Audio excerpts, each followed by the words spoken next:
السلام عليكم ورحمة الله وبركاته. ضمن سلسلة شيوات ريحانة كمال نقدم لكم بريوات بالدجاج والجبن. حضرتهم بالعجين ديال الرغيف اللي قدمت لكم كبديل للورقة ديال البسطيلة.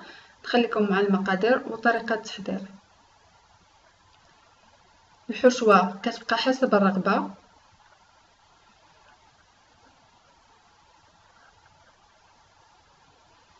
كنحتاجو الورقة ديال البسطيلة اما جاهزة او كتحضر في البيت. انا غادي ننزل لكم الرابط اللي حضرت.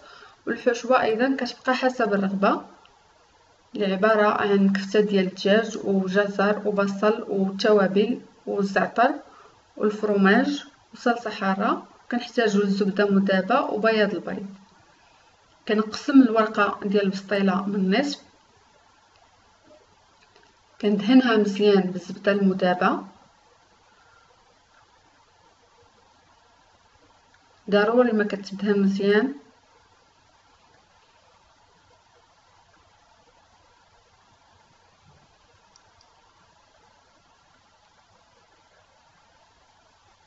كناخد مقدار معلقه كبيره ديال الحشوه كنوضعو اسفل الشريط ديال الورقه.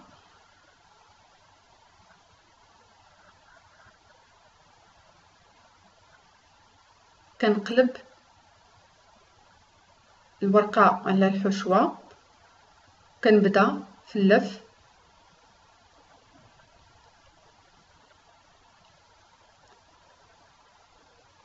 في نفس الوقت كنضغط عليها باش كنحصل على شكل بريوه.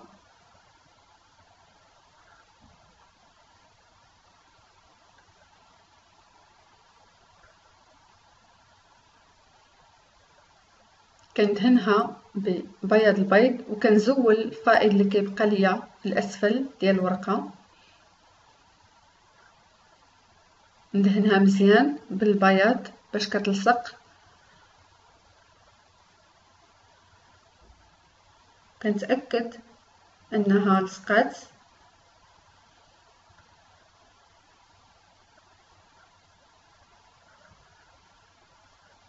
دائما كنوضع مقدار معلقه ديال الحشوه وكنقلب الورقه على الحشو وكنبدا في اللف اما من اليمين لليسار او العكس.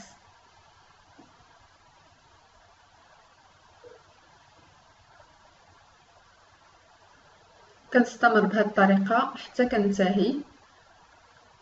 دائما كنزول الفائض اللي كيبقى ليا ديال العجين او الورقه.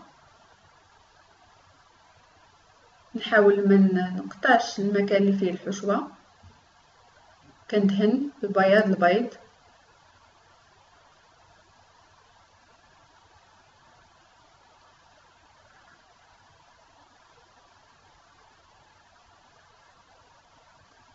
كما لاحظتوا كنحصلوا على شكل بريوه. طريقه كيفاش حتى كنقسم الورقه من النصف.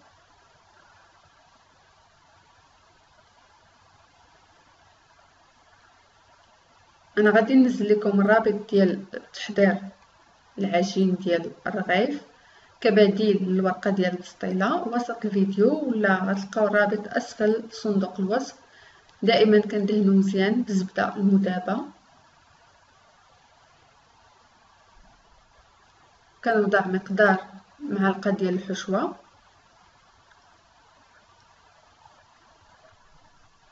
كنبدا كنلف الورقه على الحشوه.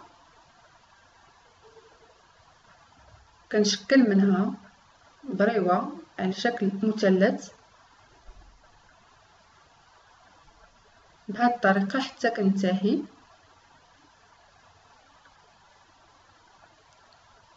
كنزول هذاك الفائض اللي عندي ديال الورقه كندهن ببياض البيض. كنضغط عليها مزيان باش كتلصق. ندهن بالزبده المذابه. نوضع مقدار ملعقه ديال الحشوه اسفل الشريط. كنجمعو شويه. كنقلب عليه الورقه. نبدا كنلف،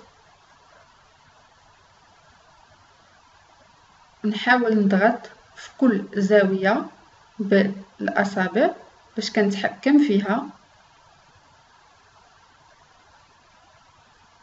نضغط عليها شوية، كندهن ببياض البيض،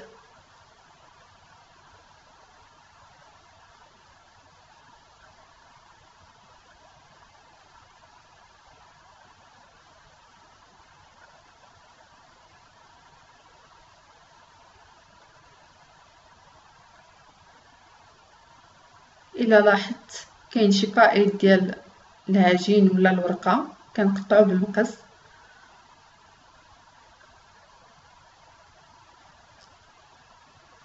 كنحصل على بريوة. دائما كندهن الورقة بالزبدة المذابة، كنوضع الحشو أسفل كل شريط، كنبدا كنلف. يكفي أنني نتحكم في كل زاوية بواسطة الأصابع حتى كنحصل على بريوة.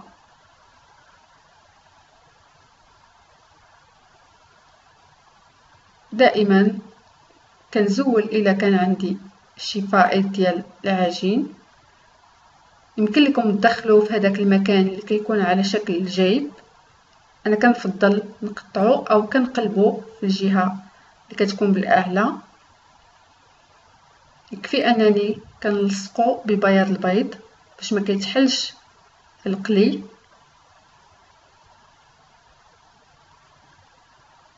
كنستمر بهذه الطريقه حتى كنتهي. ندهن بالزبده المذابه،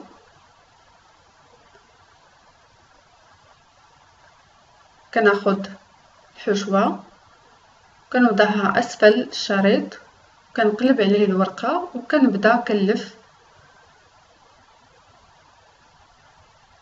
كنستمر بهذه الطريقه حتى كنتهي.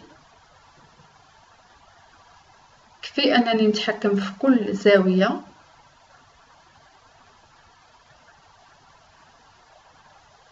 كندهن ببياض البيض اسفل كل شريط، كنقطع الفائض وكنلصق ببياض البيض.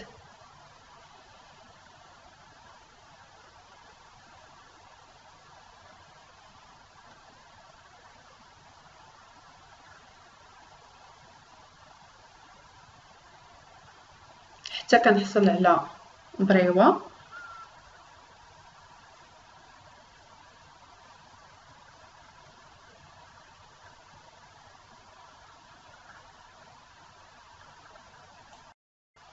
كنستمر بنفس الطريقه، دائما كندهن الورقه بالزبده المذابه، كنوضع الحشوه، كنبدا كنلف على شكل بريوه، واسفل كل شريط كندهنو بياض البيض، كنزول الفائض من الورقه.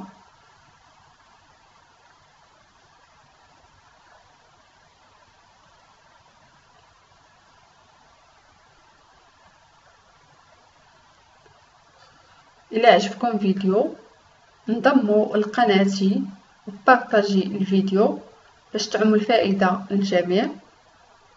ترك التعليقات ديالكم.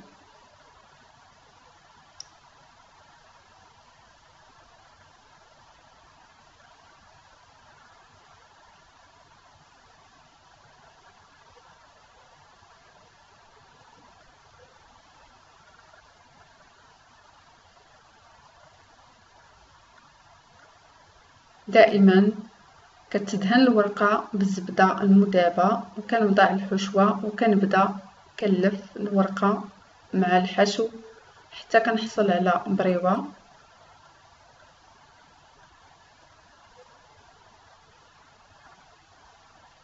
إلا لاحظت كاين فائض ديال الورقة أو العجين كنقطعو بالمقص، كنلصق ببياض البيض.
كنستمر دائما بنفس الطريقه، كندهن الورقه بالزبده المذابه وكنلف، والفيديو كيوضح لكم الطريقه اكثر.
البريوات اللي حصلت عليهم لكم الاختيار، اما كتقلوهم او كتدخلوهم الفران. الا كنتو غتدخلوهم الفران كدهنوهم القليل من الزبده او الزيت وكتدخلوهم يطيبوا.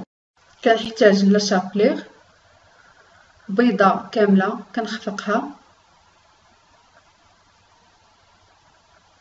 كنوضع فيه البريوه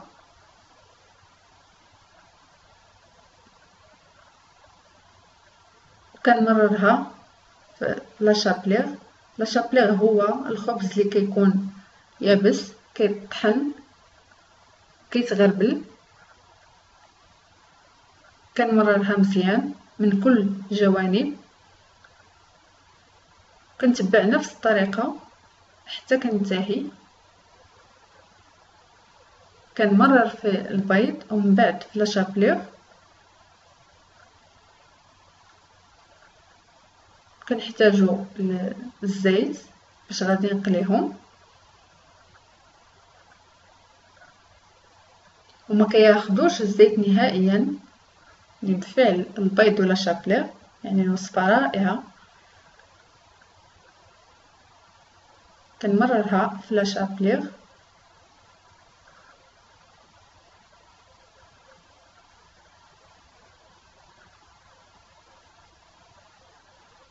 حتى كنتهي بهذا الشكل هذا. البريوات بعد ما مررتهم في لاشابليغ كنوضع البريوات في مقلاة بها الزيت، كنستمر في التحريك ديالهم حتى كيتحمروا، ومن بعد كنزولهم كنحطهم في الورق النشاف. كما كتلاحظوا الشكل ديالهم كيجي مقرمش ورائع. ان شاء الله تجربوهم بالصحه والراحه. وهذا الشكل النهائي ديالهم. الوصفه كتجي رائعه ومقرمشه.